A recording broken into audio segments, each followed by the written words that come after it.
उड़ो की उड़ान में तुम्हारी आसमां तक सिमट जाए, गर्जों की धरती की रूह भी सिहर जाए।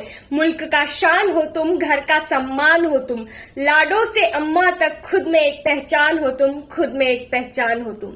सभी मित्रों को मेरा सादर प्रणाम। मैं सुमेधा सिंह आज आप सभी के समक्ष नारी सशक्तिकरण के विषय पर अपने विचार प्रकट करने जा रही हूँ। एक समय की बात है, एक अंग्रेज ने विवेकानंद जी से पूछा कि भारतीय स्त्रियां हाथ क्यों नहीं मिलाती है।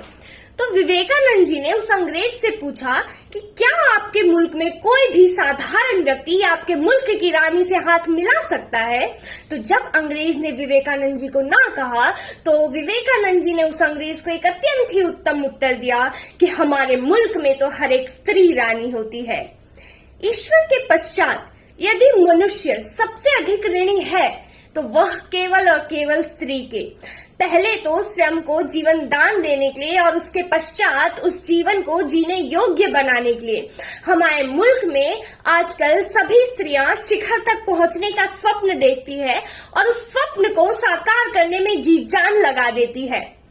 मैरी कॉम ने परिस्थितियों के विरुद्ध होते हुए भी मुक्केबाजी की विश्व प्रतियोगिता में हमारे देश के लिए 6 स्वर्ण पदक जीतकर हमारे देश की आन बान और शान में 4 चांद लगा दिए और हमारे देश में केवल एक नहीं बल्कि ऐसी कई सफलता प्राप्त करने वाली महिलाओं ने जन्म लिया है, जैसे कि इंदिरा गांधी, कल्पना चावला, लता मंगेशकर, किरण बेदी आदि। और जो महिलाएं स्वयं को अबला एवं असहाय मानती है, मैं उन्हें उस झांसी की रानी का उदाहरण देना चाहूंगी जो अपने पुत्र को लेकर युद्ध के मैदान में उतरी थी। जब वह साहस दिखा सकती है तो मैं और आप क्यों नहीं।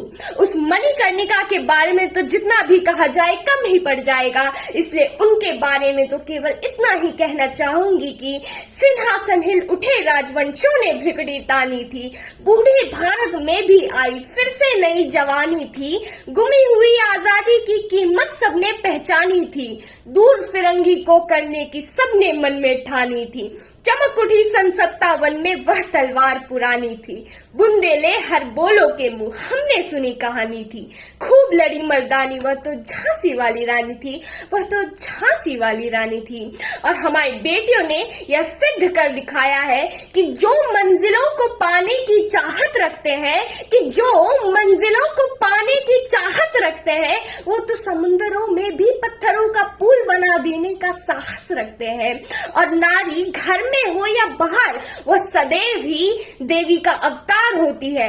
मेरी बात सुनने वाली हर एक स्त्री को मैं यही संदेश देना चाहूंगी कि नारी तुम प्रेम हो, आस्था हो, विश्वास हो, कि नारी तुम प्रेम हो, आस्था हो, विश्वास हो, टूटी हुई उम्मीदों का एकमात्र तुम ही तो आस हो, इस धरती का तुम ही तो आधार हो, इस नफरत की दुनिया में मात्र तुम ही तो प्यार हो। उठो अपने अस्तित्व की रक्षा के लिए और एक दिन ही नहीं हर दिन नारी दिवस बना लो, हर दिन नारी दिवस बना लो। अंत में मेरी वाणी पर जरूर कीजिएगा विचार और इसी के साथ मैं अपनी वाणी को विराम देना चाहूंगी। धन्यवाद।